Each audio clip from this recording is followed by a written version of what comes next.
प्यारे विद्यार्थियों, हम कर रहे हैं धर्म सुधार आंदोलन में तीसरा व्याख्यान। पहले के 2 व्याख्यानों में हमने धर्म सुधार आंदोलन की पृष्ठभूमि और विभिन्न इतिहासकारों और विद्वानों ने धर्म सुधार आंदोलन का अर्थ एक एकेडमिक दृष्टिकोण से वो हमने किया। विगत व्याख्यान में हमने इस आंदोलन के कारण किए। कारणों में था, मैं आपको एक बार पुनः मोटा मोटी दोहरा रहा हूँ, पुनर्जागरण का प्रभाव, चर्च की आंतरिक कमजोरियाँ, राजनीतिक कारण, आर्थिक कारण और जो तात्कालिक कारण था, पाप विमोचन पत्र की बिक्री, जो कि रोम का जो पोप था उसको धन की आवश्यकता थी और उसने एक नया तरीका निकाला। उसको पता था कि दुनिया में बहुत पाप है, लोग बहुत पाप करते हैं और फिर लोग गिल्टी भी महसूस करते हैं। तो यदि उनके सामने ऐसा कोई वो एक पाप विमोचन पत्र, जिसको इंडल्जेंस उनकी लैंग्वेज में कहा गया, यदि कोई ऐसा उनके सामने कोई प्रपोजल लाते हैं, ऐसा प्रस्ताव लाते हैं कि धन के बदले वो पाप विमोचन पत्र उनको इशू कर दिया जाए, और जब वो पाप विमोचन पत्र खरीद करके अपने घर ले जाएंगे तो वो पाप से मुक्त हो जाएंगे। ये तात्कालिक कारण बना जब पोप का एक प्रतिनिधि वो अपने इन पत्रों की बिक्री के लिए जब जर्मनी गया और वहाँ मार्टिन लूथर ने विरोध किया और जहाँ से धर्म सुधार आंदोलन का सूत्रपात हुआ। ये हमने कारण विगत व्याख्यान में किए थे। आज हम कर रहे हैं ये जो धर्म सुधार आंदोलन हुआ, इसके क्या परिणाम रहे।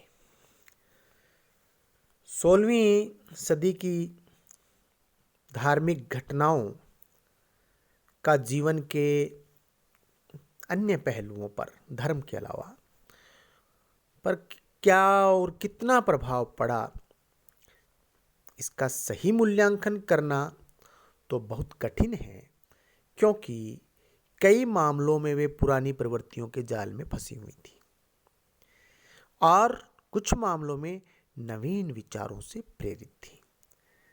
परंतु फिर भी, जैसा इतिहासकारों ने अध्ययन किया, विद्वानों ने अध्ययन किया धर्म सुधार आंदोलन का, और उस समय के जो अखबार पढ़े, बाद की जो घटनाएं, बाद का जो समाज का जो चित्र, राज्यों का जो चित्र उनके सामने जो आया, उसके आधार पर उन्होंने धर्म सुधार आंदोलन के कारणों की चर्चा की है।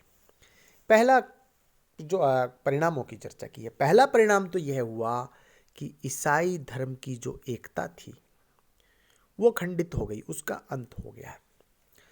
धर्म सुधार आंदोलन ने ईसाई धर्म की एकता को समाप्त कर दिया।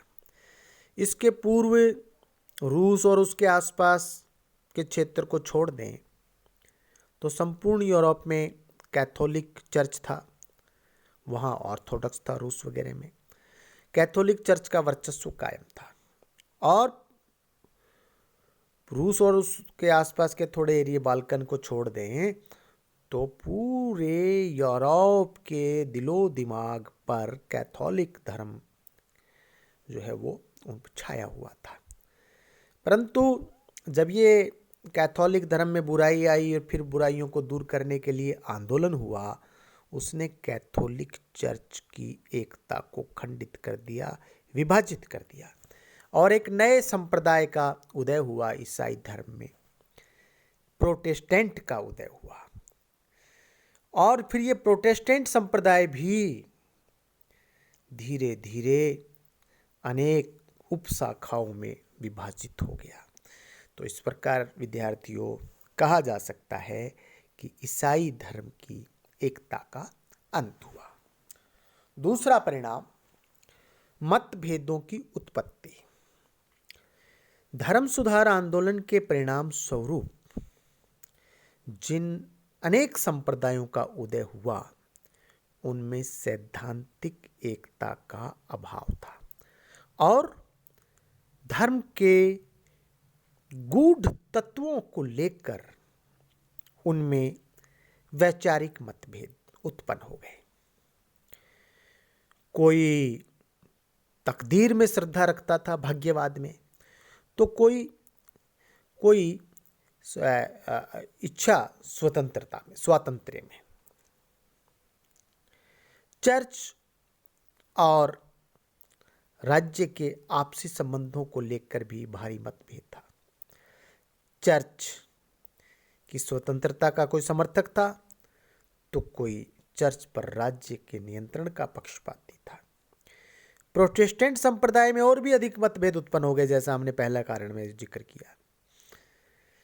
इसका एक कारण तो यह था कि प्रोटेस्टेंट संप्रदाय ने बाइबल को ही एकमात्र सत्य का प्रतीक मान लिया था और अपने अनुयायियों को इस बात की शिक्षा दी कि वे किसी भी ढंग से बाइबल के सिद्धांतों का पालन करें।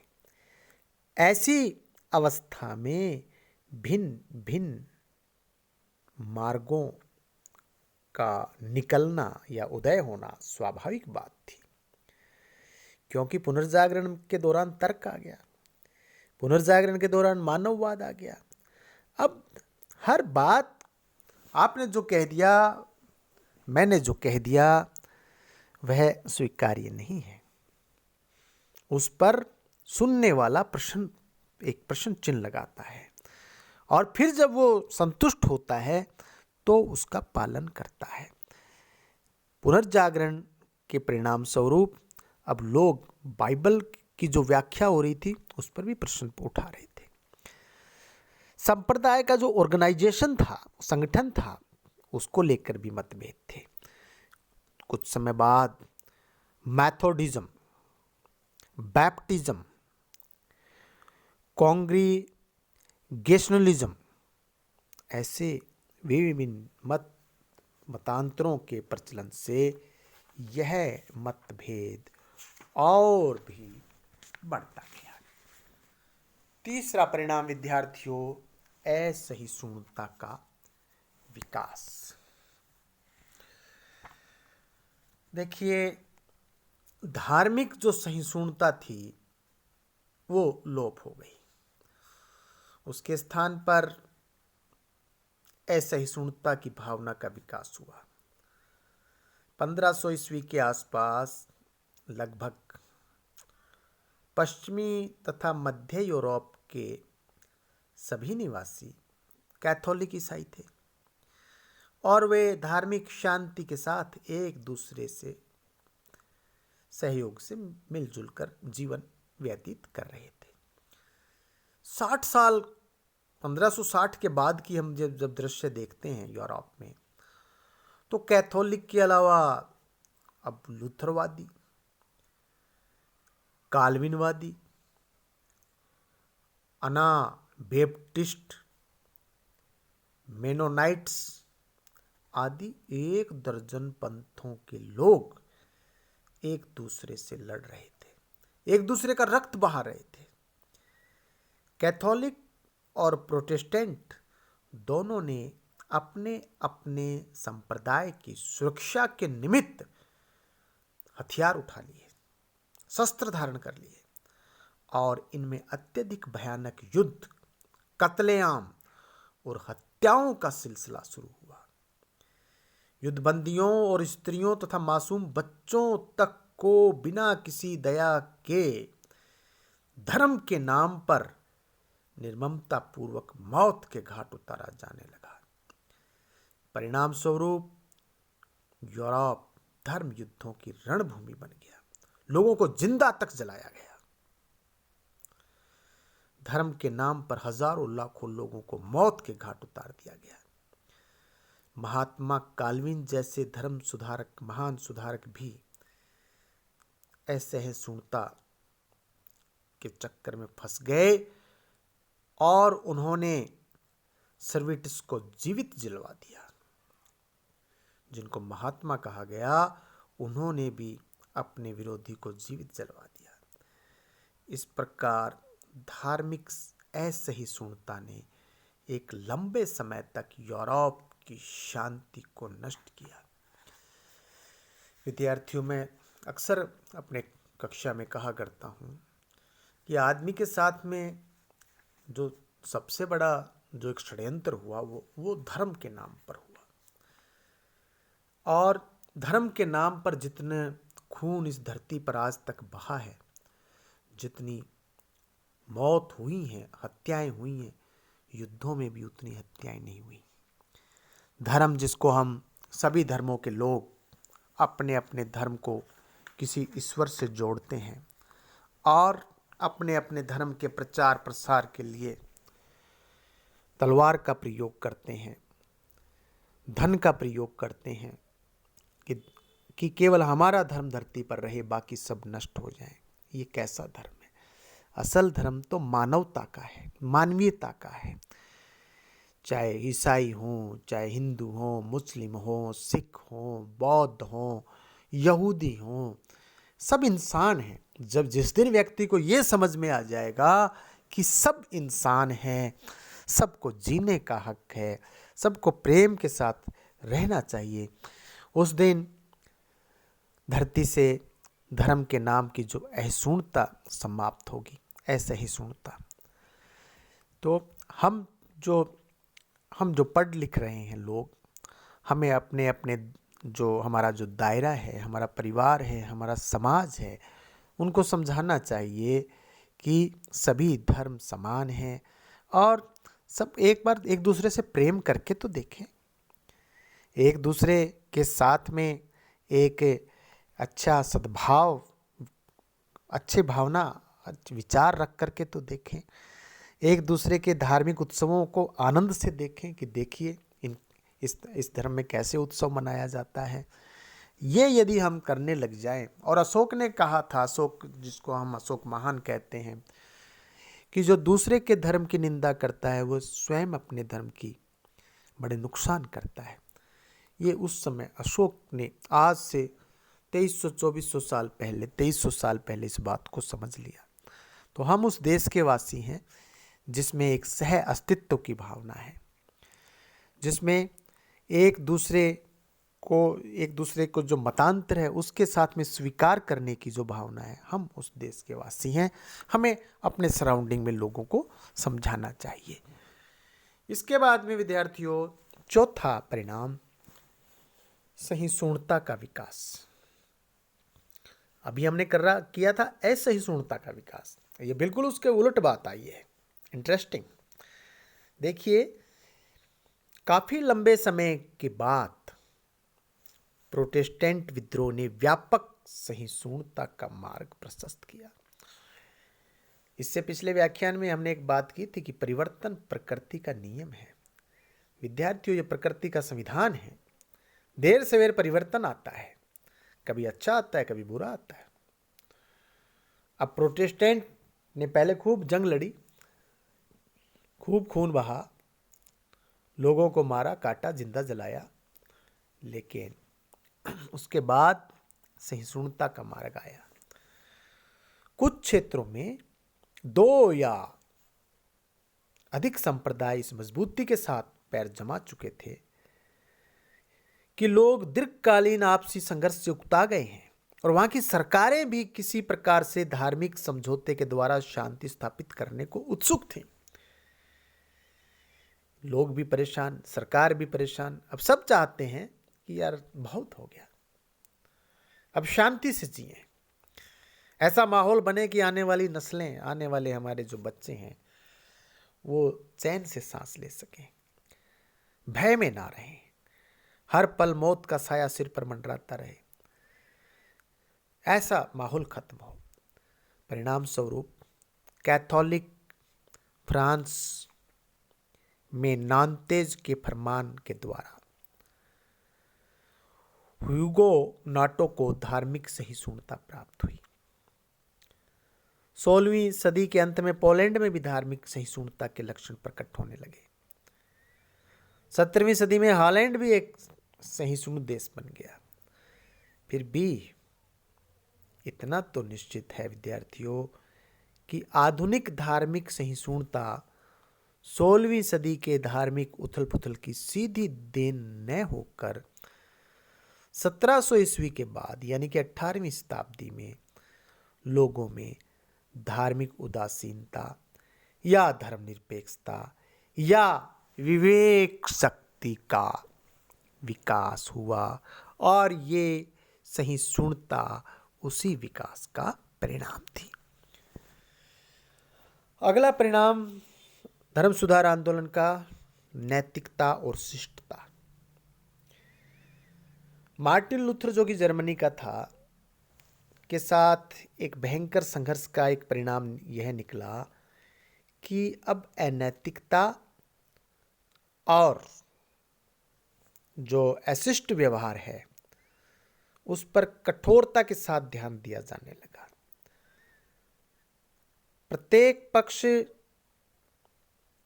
एक दूसरे पर अनैतिकता का भ्रष्ट आचरण का आरोप लगा रहा था।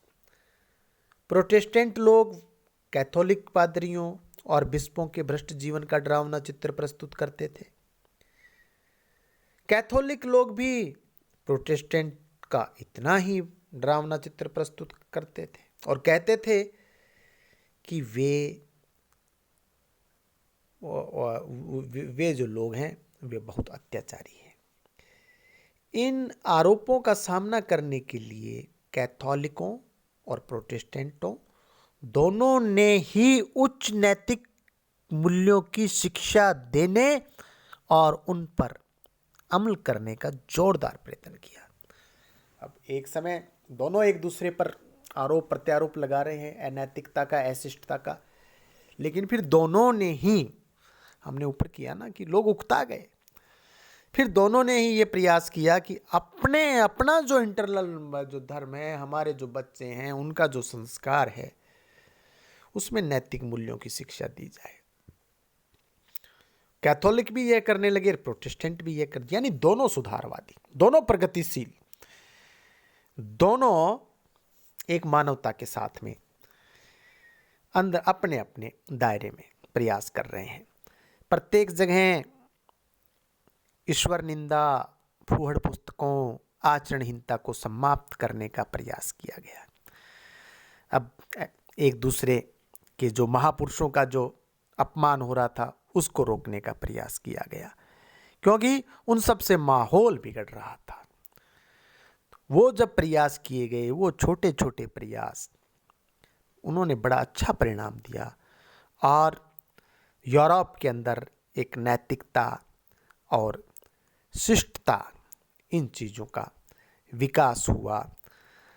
जो चाहे धर्म के लोग थे, चाहे राज्य के लोग थे, वो उनको भी एक पवित्र और नैतिक जीवन व्यतीत करने के लिए विवश किया। आम लोग जो हैं, उन आम लोगों के अंदर इस प्रकार के जब विचार आ जाते हैं तो फिर चाहे सत्ता में बैठे लोग हों, चाहे धर्म के लोग हों, उनको परिवर्तन के लिए बाध्य होना पड़ता है।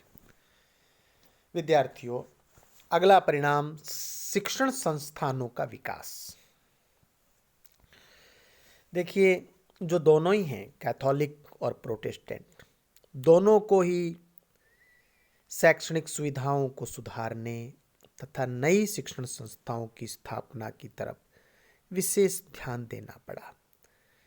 क्योंकि एक समय आता है, आप धर्म के नाम पर लोगों को बहुत समय तक बेवकूफ़ बना लेते हैं, अपने अनुयायियों को, लेकिन एक समय आता है कि जब फिर लोग सुधार की मांग करने लगते हैं, लोग शिक्षा की मांग करने लगते हैं।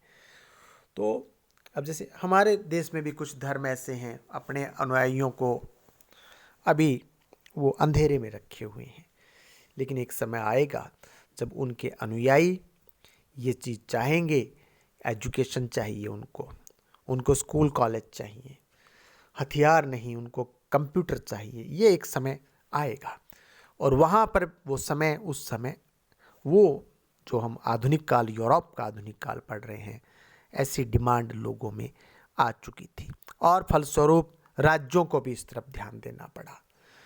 और फिर डिबेट्स वगैरह और आपस में एक दूसरे के साथ में जो भी विचार विमर्श, बौद्धिक जो चिंतन है वो बढ़ा। और पादरी, उपदेशक, मंत्रियों, इन सब को जब ये बौद्धिक जब परिवर्तन वहाँ आया, इन सब को लगा कि हमें भी अब जो है पुराने ढर्रे से निकल के कुछ नया सीखना पड़ेगा, नए ढंग से प्रशिक्षित होना पड़ेगा।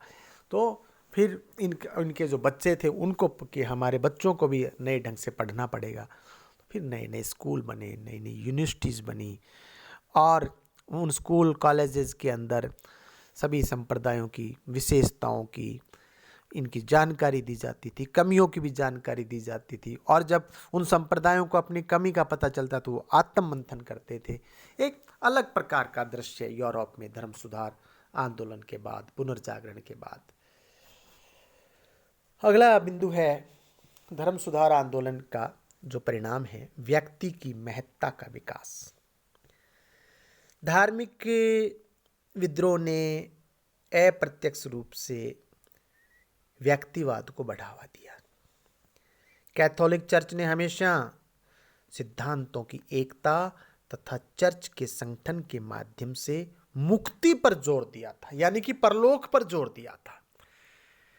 और दूसरी तरफ अधिकांश सुधारकों ने ईश्वर के साथ प्रत्येक व्यक्ति के संबंध पर जोर दिया।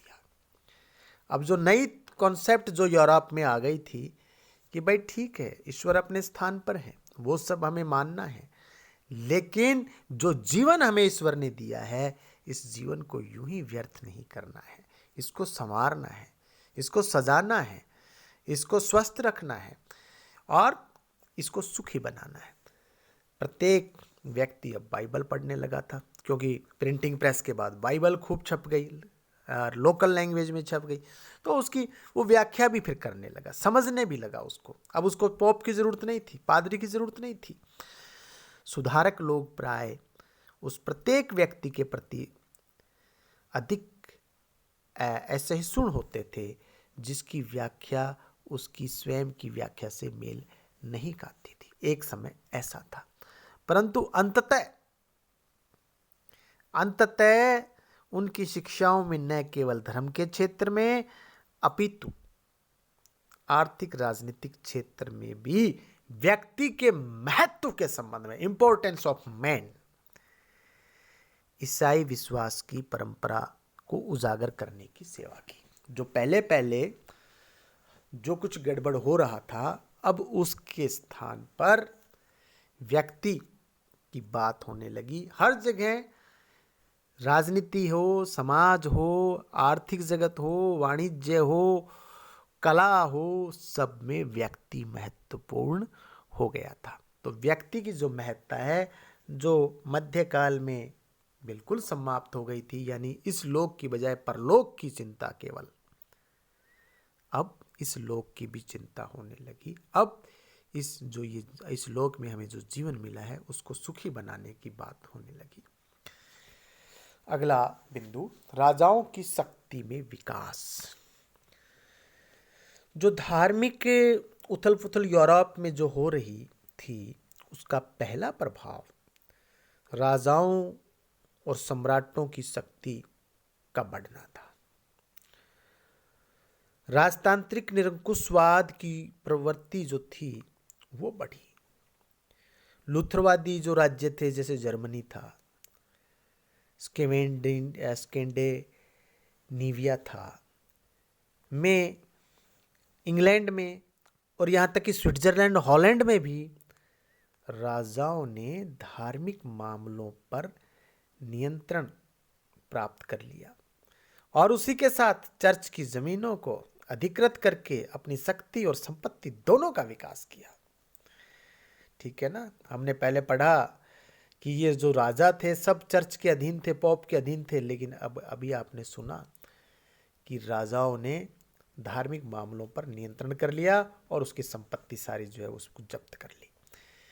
कैथोलिक देशों में भी राजाओं ने पोप की कठिनाइयों का लाभ उठाया और बहुत सी सुविधाएं प्राप्त कर ली, जिसके फलस्वरूप चर्च के मामलों में उन्हें पहले से अधिक शक्ति प्राप्त हो गई। लूथर के बाद की 3 शताब्दियों में राजाओं ने पहले से बहुत अधिक शक्ति प्राप्त कर ली। पोप के प्रभुत्व से मुक्त होने के बाद राज्यों की सार्वभौम सत्ता और संप्रभुता पूरी हो गई, और अब चाहे घरेलू मामला था जिसको हम गृह नीति कहते हैं, होम मिनिस्ट्री, चाहे वैदेशिक मामला था, फॉरेन अफेयर्स, दोनों में राजा स्वतंत्र था। चाहे पॉलिटिकल अपॉइंटमेंट्स थी, चाहे पॉलिटिकल डिसीजन थे, वो सब राज्य के हाथ में थे। और इतना ही नहीं, राजा का अब चर्च पर भी नियंत्रण था। अगला बिंदु, लोक साहित्य का विकास। धर्म सुधार आंदोलन का एक परिणाम लोक भाषा और लोक साहित्य के विकास के रूप में देखने को मिलता है। आप जानते हैं प्रिंटिंग प्रेस आ गई थी पुनर्जागरण के दौरान, और खूब किताबें छपी, खूब पत्रिकाएं निकलने लगी, अखबार निकलने लगे। धर्म सुधारकों ने सामान्य जनता को धर्म के गूढ़ रहस्यों तथा अपने विचारों को समझाने के लिए लोकल लैंग्वेज में अपने भाषणों को माध्यम बनाया और इसी में अपने विचार प्रकाशित किए। मार्टिन लूथर ने जर्मनी भाषा में बाइबल का अनुवाद किया। पहले अकेले लैटिन में थी, अब जर्मन वालों को दिक्कत नहीं है, अब वो अपनी लैंग्वेज में उनको बाइबल है, तो अब कोई गलत व्याख्या आपके सामने नहीं रख सकता, क्योंकि आपके पास में भी एक टेक्स्ट है, आपके हाथ में भी एक किताब है। इसी प्रकार अन्य देशों में भी वहाँ की लोकल लैंग्वेज में बाइबल के अनुवाद हुए। नवीन धर्म प्रचारकों ने भी अपने अपने क्षेत्रों में क्षेत्रीय भाषाओं में शिक्षा का प्रसार का कार्य किया, और जिसके परिणाम स्वरूप लोगों में अपनी मातृभाषा के प्रति, ये भी बहुत महत्वपूर्ण बात है, विद्यार्थियों के प्रति श्रद्धा की भावना का विकास हुआ। अगला बिंदु, धर्मनिरपेक्षता का विकास। बहुत महत्वपूर्ण बात है ये धर्म सुधार आंदोलन की। निरंकुशवाद के साथ साथ ही धर्मनिरपेक्षता की प्रवृत्ति का भी विकास हुआ, अर्थात उन बहुत सी गतिविधियों जिन्हें पहले चर्च देखा करता था, अब उनकी देखभाल का उत्तरदायित्व राज्य सरकारों को मिल गया। मध्य युग में शिक्षा, दान और बहुत से कानूनी मामलों पर नियंत्रण किसका था? चर्च का था, पोप का था। जब चर्च की शक्ति को तोड़ दिया गया और प्रोटेस्टेंट राज्यों में इसकी जमीनों और संपत्ति को भी छीन लिया गया, तो संबंधित सरकारों के लिए चर्च के दायित्व को भी निभाना आवश्यक हो गया। अब जो पॉलिसी पहले चर्च बना रहा था, अब वो स्टेट बना रहा है, और जो कार्य चर्च कर रहा था वो अब स्टेट देख रहा है।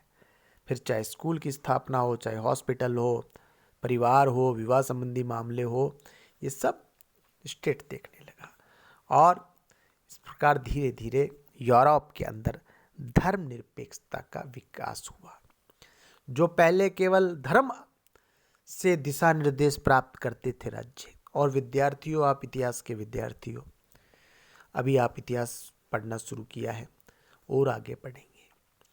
जो देश धर्म से संचालित होते हैं, दुनिया में बहुत से ऐसे देश हैं, जैसे इस्लाम, बहुत से देश हैं जो इस्लाम से संचालित होते हैं। अब वो चाहे इस्लाम से संचालित हो, चाहे ईसाई से संचालित हो, और चाहे हिंदू धर्म से, सनातन से संचालित हो, जो देश धर्म के द्वारा नियंत्रित होंगे, धर्म के द्वारा जिनको दिशा निर्देश मिलेगा, उन देशों की प्रगति नहीं होती है। ये इतिहास इसका साक्षी है, वर्तमान में भी आप देख सकते हैं। और जो देश धर्मनिरपेक्षता के आदर्श को लेकर के चलते हैं, जिनके संविधान में धर्मनिरपेक्ष है, वो देश तरक्की करते हैं। ये बात आप आगे जब पढ़ेंगे, अखबार पढ़ेंगे, किताबें पढ़ेंगे, इतिहास और आगे आगे पढ़ेंगे, आप इसको महसूस करेंगे। तो आधुनिक जो यूरोप है, उसमें पुनर्जागरण और धर्म सुधार आंदोलन के दौरान वहाँ पर धर्मनिरपेक्षता का विकास हुआ। दूसरे धर्म, दूसरे मत के पर चाहे उनका अलग है, लेकिन एक स्वीकार्यता जो है दूसरे धर्मों के प्रति, वो यूरोप में उस बढ़ी और आज भी यूरोप में है। इसके बाद में अगला बिंदु पूंजीवाद। अन्य क्षेत्रों में धार्मिक परिवर्तनों के प्रभाव इतने स्पष्ट नहीं हैं, लेकिन जो हम बात कर रहे हैं उसमें आगे स्पष्ट करूंगा। विद्वानों में भी अब यह विवाद का विषय है कि प्रोटेस्टेंटवाद ने पूंजीवाद के विकास का मार्ग प्रशस्त किया या नहीं। ठीक है, देखिए यह बिल्कुल स्पष्ट है कि मध्य युग में चर्च जो ब्याज लेने का विरोधी, मध्य युग में चर्च ऋणों पर ब्याज लेने का विरोधी ही नहीं था, अपितु अनुचित तरीके से धन कमाने की प्रवृत्ति के भी विरुद्ध था। ठीक है, ईसाई धर्म में उस समय, कैथोलिक में यह था कि भाई ना तो आप जो है ब्याज पे रुपया लेंगे ना देंगे, तो अब बिना ब्याज के पूंजी जो व्यापार नहीं चलता, बिना रकम के, और बिना ब्याज के रकम नहीं मिलती, यानी कि मनी नहीं मिलता, तो व्यापार अवरुद्ध था। और वो ये भी कहता था कि आप गलत तरीके से पैसा नहीं कमाएंगे, रुपया नहीं कमाएंगे, धन नहीं कमाएंगे, तो व्यापार बिल्कुल ठप था।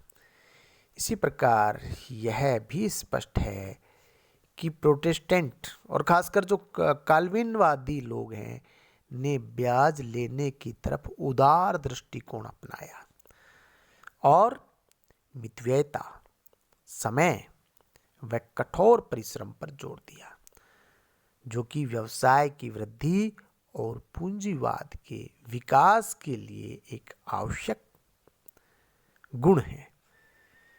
फिर भी पूंजीवाद के विकास में धर्म सुधार आंदोलन की भूमिका का सही मूल्यांकन करना कठिन है, क्योंकि लगता ऐसा है कि धर्म सुधार आंदोलन के बाद में जो पूंजीवाद में जो गति आई, तो वहाँ उनको जो एक खुलापन जो मिला, उनको एक जो लिबर्टी मिली, उसके कारण आई।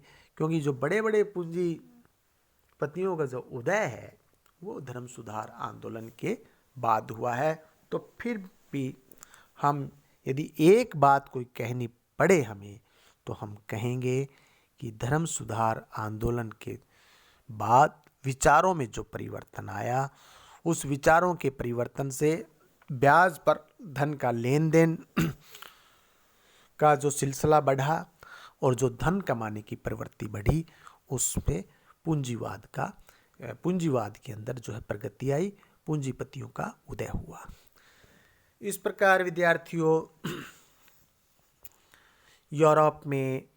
यूरोपीय इतिहास में धर्म सुधार आंदोलन का एक महत्वपूर्ण स्थान है, जिसके जो ये आंदोलन हुआ, इसने मध्ययुगीन मान्यताओं को समाप्त किया, अंधविश्वास को समाप्त किया, अंधकार को समाप्त किया, पोप एवं चर्च के एकाधिकार को समाप्त किया और नव युग की नई प्रवृत्तियों को प्रोत्साहित करने में महत्वपूर्ण भूमिका निभाई।